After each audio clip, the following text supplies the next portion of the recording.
안녕하십니까. 주식을 접하게 하는 남자 주점남입니다. 이번 영상에서는 일전에 말씀드렸던 대로 2차 전지 섹터에서 주점남이 유망하게 보는 기업인 이수 스페셜티 케미컬, 이름 좀 어렵죠? 이수 스페셜티 케미컬에 대해 한번 말씀드려 보겠습니다. 그러고 오늘 저는 약간 다른 질문을 던져보려고 합니다. 전고체 배터리의 초기 수요처가 과연 전기차일까요? 전기차 시장은 여전히 크지만 이미 경쟁이 너무 치열합니다. 중국 비아디를 중심으로 가격 경쟁은 심해졌고 예전처럼 2차 전지 소재주가 막 한꺼번에 올라가는 그런 장도 약해졌습니다. 그렇다면 전고체 배터리가 가장 먼저 필요해질 시장은 어디일까요? IL 영상에서 말씀드렸던 대로 휴머노이드 로봇을 봐야 된다고 생각합니다. 휴머노이드는 가격보다 성능이 중요합니다. 가벼워야 하고 오래 움직여야 되고 사람 주변에서 움직여야 되니까 안전해야 되죠. 이 조건이 바로 전고체 배터리의 장점과 맞물립니다. 그래서 근데 이게 기업의 사업 구조, 비즈니스 모델이 살짝 어렵더라고요. 그래가지고 오늘 IR 자료 같이 보면서 이수 스페셜티 케미컬이 단순 전고체 테마주가 아니라 왜 기존 본업인 TDM, 그리고 황화 리튬 옵션, 그리고 전고체 파생 수요로까지 볼 수 있는지 말씀드리겠습니다. 먼저 핵심 제품부터 먼저 보겠습니다. 여기서 핵심은 그 이수 스페셜티 케미컬이 전고체 배터리만 하는 회사가 아니라는 겁니다. 본업은 따로 있어요. 제품을 보면은 크게 두 축으로 나눌 수 있어요. 두 축으로 나눌 수 있습니다. 그 첫 번째는 일단 그 기존 정밀화학 제품인 TDM, NOM, NDM, DSOL 같은 제품이 있습니다. 그리고 두 번째는 미래성장 제품입니다. 미래성장 제품은 황화리튬이 존재합니다. 쉽게 말하면은 이 회사는 현재 돈을 벌고 있는 정밀화학 사업이 있고 그 위에 전고체 배터리 소재라는 성장 옵션이 붙어 있는 구조입니다. 본업을 하고 있다는 거죠. 여기서 가장 중요한 제품이 TDM하고 여기 황화리튬입니다. 어려우니까 한번 쉽게 설명드려볼게요.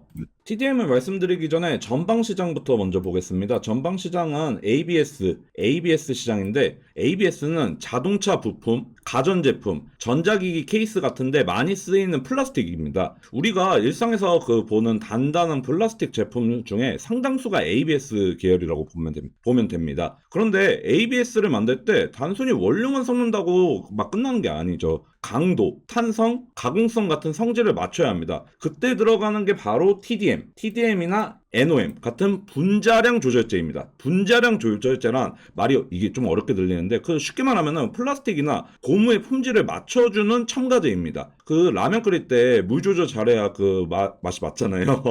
그래서 플라스틱이나 합성 고무도 그 분자 구조를 잘 조절해야 원하는 물성이 나옵니다. 이 역할을 하는 게 바로 TDM입니다. 이게 TDM이 그 이름 어려운 막 화학 제품이 아니라 ABS와 합성고무 밸류체인에 실제로 들어가는 소재입니다.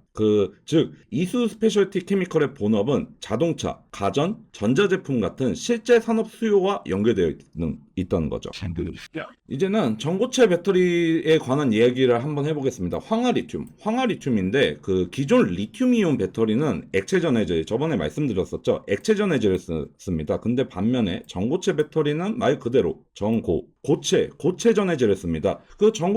전고체 배터리가 주목받는 이유가 세 가지인데 일단 두 가지 먼저 말씀드릴게요. 우선 안정성, 이게 터지면 안 되잖아요. 화재 위험을 낮출 수 있다는 겁니다. 그리고 두 번째는 에너지 매도, 같은 공간에 더 많은 에너지를 담을 가능성이 존재하는 거죠. 이게 왜 중요하냐면은 전기차뿐만 아니라 그 휴머노이드 로봇 같은 시장에서 또 그 배터리 성능이 매우 중요하기 때문입니다. 휴머노이드는 이게 가벼워야 되고 오래 움직여야 되고 안전해야 되고 그 IL 영상에서 말씀드렸었죠. 이 조건이 전고체 배터리 장점하고 맞물립니다. 그러고 이 이수 스페셜티 케미컬이 여기서 연결되는 소재가 바로 이 황화리튬입니다. 황화리튬은 그 황화물계 전고체 배터리에서 가장 중요한 원재료로 거론됩니다. 전고체 배터리 시장이 열리면은 황화물계 소재가 중요해지고 그 앞단에 바로 황화리튬이 있습니다. 이게 바로 그 이수 스페셜티 케미컬의 미래 옵션입니다. 자, 이제 다시 본업으로 TDM 한번 말씀드리겠습니다. 이 페이지가 그 TDM 설명에서 가장 중요해요. 왜냐? 여기서는 그 막 이러한 주요 상품들, 죄송합니다. 주요 제품들이 ABS 같은 전방 시장과 연결된다는 것을 보여주기 때문입니다. 쉽게 말하면은 합성 고무, 라텍스, 플라스틱을 만들 때 들어가는 정밀화학 첨가제입니다. 여기서 중요한 건 TDM이 단순한 화학 원료가 아니라는 점입니다. 플라스틱이나 고무를 만들 때 그냥 원료만 넣으면 그 원하는 제품이 나오지 않는다고 아까 말씀드렸죠. 그래서 너무 딱딱해도 안 되고 너무 약해도 안 될 뿐더러 가공성이 좋아야 됩니다. 이 성질을 조절하는 과정에서 필요한 게 분자량 조절제, 그 TDM, NOM, NDM 같은 이러한 상품입니다. 여기서 제가 가져가고 싶은 메시지는 TDM은 그 화려한 미래 소재는 아니지만 ABS와 합성고무 밸류체인에서 실제로 필요한 제품입니다. 실제로 필요한 소재입니다. 즉, 그 이수 스페셜티 케미컬에서 본업은 실체가 있어요. 그 전고체 배터리에 대한 그 기대감만 있는 회사가 아니라 기존 산업 안에서 쓰이는 정밀화학 제품을 가지고 있다는 게 중요합니다. 그러니까 즉 본업이 있다는 거죠. 그리고 TDM 부문의 핵심은 공급자가 많지 않다는 점입니다. 이게 진입 장벽이 높은데 자료를 보면은 유럽과 북미에는 뭐 이런 회사들이 있대요. 이런 기업들이 있고 아시아에서는 이 이수 스페셜티 케미컬이 주요 공급자로 이게 제시되고 있습니다. 이게 왜 중요하냐? TDM은 누구나 쉽게 만들 수 있는 범용 화학 제품이 아니라는 겁니다. 황화수소 같은 위험한 원료, 이게 좀 위험하대요. 위험한 원료를 다뤄야 되고 이게 공정 난이도도 되게 높고 고객사 품질 인증도 굉장히 필요할 뿐더러 까다롭습니다. 그래가지고 이게 신규 업체가 쉽게 들어오기 어려운 허들이 있다는 거죠. 그래서 TDM은 단순히 화학 제품이 아니라 공급자가 제한된 희소한 정밀화학 소재입니다. 이게 바로 그 이름이 너무 길어가지고 이수 스페셜의 방어력입니다.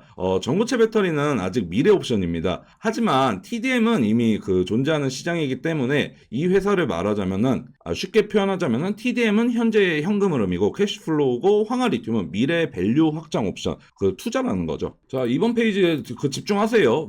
왜냐하면 그 이수 스페셜의 핵심 논리인 기존 황가공 기술이 황화리튬으로 연결될 수 있다는 근거가 여기서 나오기 때문입니다. 이게 자료에서는 황화수소 공정 역량하고 안전관리, 고위험 물질 취급, 원가 우위, 그룹사 시너지 등을 강조하고 있습니다. 쉽게 말하면 이 회사는 위험하고 어려운 황화수소 기반 공정을 오랫동안 다뤄온 회사입니다. 황화수소는 위험한 물질입니다. 그래가지고 이걸 다루려면 설비, 인허가, 안전관리, 운영 경험이 모두 필요합니다. 이게 돈만 있다고 바로 따라할 수 있는 사업이 아닙니다. 그리고 이게 왜 중요하냐? 미래의 성장 산업인 황화리튬도 결국 황화물계 소재이기 때문입니다. 이게 같은 라인에 있다는 거죠. 그래가지고 이수 스페셜이 갑자기 전고체로 들어간 회사가 아니라 기존 황화수소 공정 경험을 바탕으로 황화리튬으로 확장하는 회사라는 겁니다. 이게 단순 테마가 아니라 이게 본업이 있고 탄탄한 회사라는 거죠. 다음은 실적입니다. 이게 영업이익률이 좀 낮긴 한데 그래도 매출이 2023년을 제외하고는 꾸준히 우상향하고 있는 모습을 보이고 있습니다. 즉, 이 회사는 전고체 매출만을 기다리고 있는 막 바이오 같은 기업들 있잖아요. 이게 막 기술 이전이 언제 될까? 막 그렇게 학수고대하면서 이게 막 매출은 안 나오고 그런 회사가 아니라 기존 정밀화학 사업으로 이미 매출을 만들고 있습니다. 실적이 존재한다는 거죠. 전고체 소재주는 미래 기대감이 크지만 실적이 아직 약한 회사들이 대부분입니다. 그런데 이수 스페셜 같은 기업은 TDM 같은 기존 정밀 화학 사업이 있기 때문에 타기업하고 차별된다는 거죠. 즉, 기존 사업이 방어력이면은 황화리튬은 공격력입니다. 자, 이제 그러면은 한번 성장 동력을 한번 봐봐야 되겠죠. 황화리튬 사업 추진 현황입니다. 여기서 핵심은 이수 스페셜이 황화리튬을 갑자기 시작한 게 아니라 2020년부터 황화리튬 사업을 준비해온 흐름이 나옵니다. 그 전고체 배터리용 황화리튬을 준비하고 협력 관계를 이렇게 다소 MOU를 계속 맺고 있죠. 협력 관계를 만들고 샘플이나 공급 관련 논의를 이어온 과정이 나옵니다. 전고체 소재주를 볼 때 가장 조심해야 하는 게 있습니다. 이게 말만 전고체지 실제로 준비를 해온 회사인지 이것을 봐야 됩니다. 근데 이수 스페셜 같은 경우에는 최소한 그 황화리튬을 2020년부터 했잖아요. 수년간 준비해온 흐름을 보여주고 있습니다. 이게 다만 근데 MOU나 협력 이력이 있다고 해서 바로 매출로 확정된다, 이런 거는 아니니까 너무 막 긍정적으로 보시지 마시고요. 여기서는 황화 리튬 캐파, 황화 리튬 생산 능력 확대 계획입니다. 계획이 훌륭하죠. 여기서 봐야 하는 건 단순히 숫자가 아니라 핵심은 전고체 배터리 상용화 시기와 생산 능력 확대가 맞물려 있다는 점입니다. 소재 기업은 수요가 열릴 때 생산 능력이 있어야 합니다. 전고체 배터리 시장이 열렸는데 캐파가 너무 없다? 그러면 기회를 놓치는 거죠. 반대로 캐파를 너무 빨리 늘렸는데 시장이 늦게 열리면은 부담이 됩니다. 그 반도체 메모리 반도체 그 삼성전자하고 하이닉스가 이게 계속 장사가 잘 되고 있는데 쉽게 그 카펙스 투자를 못했던 이유가 있잖아요. 이게 괜히 메모리 사이클에서 보셨듯이 그게 매출 갑자기 잘 나온다고 증설하다가 막 그 마이크론 요렇게 실적 넘어갔던 기억 나시죠? 그래서 이 페이지에서는 기대하고 리스크를 같이 봐야 합니다. 긍정적으로 보면은 이수 스페셜은 전고체 상용화 시점에 맞춰가지고 황화 리튬 생산 능력을 늘리려는 전략을 가지고 있습니다. 하지만 이게 반대로 리스크로 보면은 전고체 배터리 상용화가 늦어진다? 그렇다면 증설 부담이 생길 수 있습니다. 그래서 캐파 숫자 자체보다는 전고체 상용화 일정과 증설 속도가 맞아 떨어지는지를 중점으로 봐야 됩니다. 여기까지 되게 어려웠었죠. 한번 쉽게 표현한다고 해봤는데 이해가 되셨으면 좋겠습니다. 여기까지 기업에 대해서 알아봤고 주점남이 투자 포인트로 들고 온 세 가지를 한번 말씀드려 보겠습니다. 자, 이제 먼저 논리부터 한번 잡고 가보겠습니다. 이수 스페셜이 갑자기 로봇주라고 말하려는 건 아니라고 했죠. 핵심은 전고체 배터리 수요처가 EV에서 끝난다는 것이 아니라 고성능 배터리가 필요한 휴머노이드 시장으로 확장될 수 있다는 점입니다. 현재 EV 시장은 성장 자체가 끝난 건 아니지만 막 비아디 같은 강한 플레이어들이 등장하면서 경쟁이 훨씬 심해졌습니다. 그래서 예전처럼 2차전지 소재면 다 같이 간다 이런 장세는 약해졌습니다. 근데 반면에 이수 스페셜은 아까 지겹도록 말씀드렸던 TDM이라는 본업이 있습니다. ABS나 합성 고무에 쓰이는 정밀화학 소재인데 이게 회사의 캐시카우 역할을 합니다. 여기에 전고체 소재인 황화 리튬 옵션, 그러고 최근 연기금하고 외국인 수급까지 붙고 있습니다. 그래서 저는 이 종목을 현재는 TDM이 버텨주고 미래에는 전고체와 휴머노이드가 열어주는 구조라고 보고 있습니다. 전기차 시장은 여전히 커요.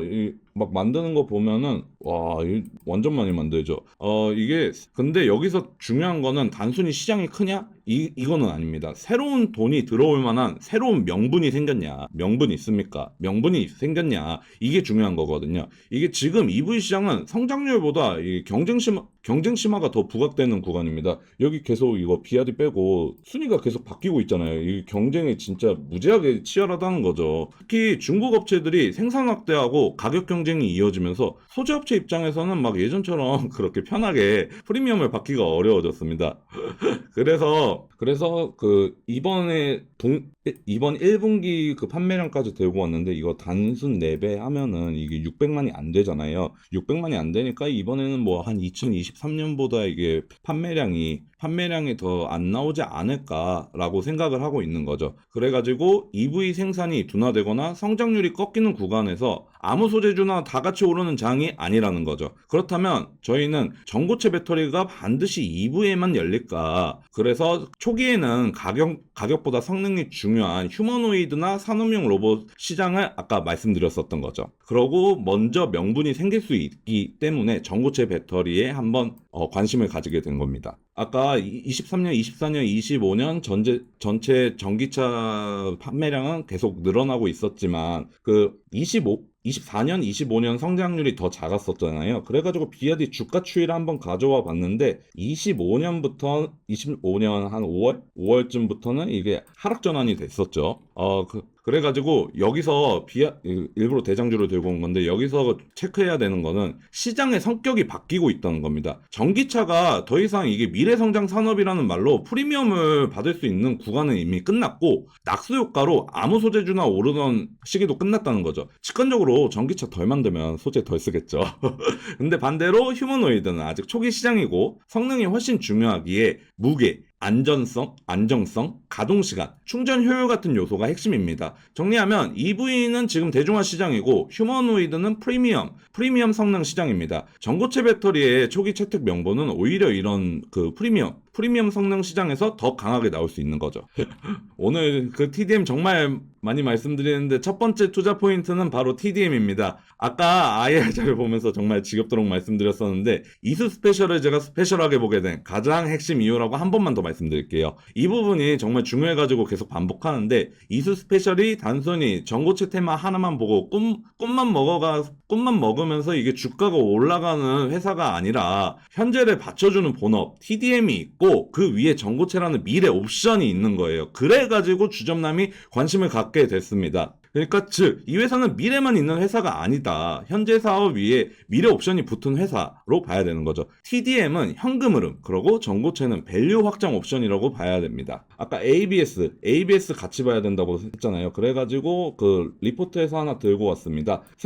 여기서 봐야 되는 건 이게 수요도 우상향하고 있는데 생산 능력도 계속 늘어나고 있다는 겁니다. ABS를 더 많이 만들면은 그 과정에서 필요한 첨가제하고 보조 소재 수요도 같이 봐야 되겠죠. 거기서 중요한 게 TDM이었고 ABS 증설이 그 이수 스페셜 실적 증가로 1대1로 막 연결된다고 말할 수는 없죠. 그래도 적어도 본업의 구조적 배경은 아직까지 살아있다라는 해석이 가능하겠죠. 이게 중요한 거는 전고체 기대감이 흔들릴 때도 이게 본업이 존재하니까 일정 부분 완충 역할을 해줄 수 있다는 거죠. 주가 방어가 된다는 거죠. 그리고 두 번째 투자 포인트는 수급입니다. 이게 주가가 단기적으로 조정을 받더라도 이게 중요한 거는 누가 지속적으로 사고 있느냐입니다. 이게 최근 이수 스페셜은 연기금 등이에요. 그 연기금 뭐 대부분이 연기금이겠지만 그래도 HTS에는 연기금 등이라고 표현돼 있으니까 연기금 등의 누적 순매수가 계속 쌓이고 있어요. 그 2026년 4월 1일부터 계속 쌓이고 있는 흐름을 보이고 있습니다. 이 부분은 이게 단기 테마성 매수하고는 조금 다르게 봐야 됩니다. 연기금은 일반적으로 막 단타 치진 않잖아요. 막 중장기 관점에서 접근하는 경우가 많기 때문에 누적 매수 흐름이 이어진다는 것은 시장에서 이 기업을 다시 보기 시작했다는 신호로 해석할 수 있습니다. 그리고 보조지표로 들고 온 게 외국인 지분율하고 종가를 한번 그 주가 추이를 한번 비교해봤는데 외국인 지분율과 주가가 무조건 같이 간다? 뭐 비슷하게 약간 지분율이 먼저 선행하는 막 이런 느낌으로 볼 수도 있지만 이게 무조건 이런다라고 하면 위험하고 외국인 수급을 보조지표로 보고 핵심은 연기금이 중요한 거죠. 연기금 누적 순매수의 흐름입니다. 정리하면 가격은 흔들릴 수 있는데 누적 매수 주체가 남아있다면 관심은 아직 살아있다고 볼 수 있습니다. 마지막으로 세 번째 투자 포인트는 휴머노이드입니다. 여기서 중요한 거는 휴머노이드가 이제 더 이상 먼 미래의 상상이 아니라는 거예요. 그 저번 IL 영상에서 들고 왔던 그 자료인데 이미 많이 만들고 있잖아요. 그러고 심지어 테슬라는 내년에 막 50만 대 만들겠다고 강력한 포부를 하고 있습니다.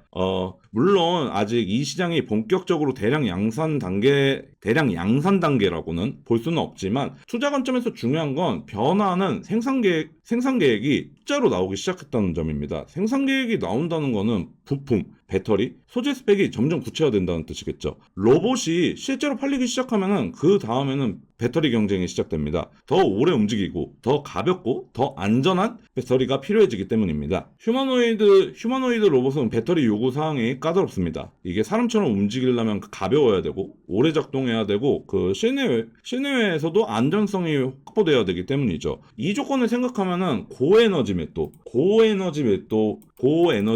배터리 필요성이 커집니다. 여기서 전고체 배터리의 명분이 생깁니다. 전고체 배터리는 기존 그 리튬이온 배터리보다 안정성과 에너지 밀도 측면에서 장점이 기대됩니다. 다만 문제는 가격이겠죠.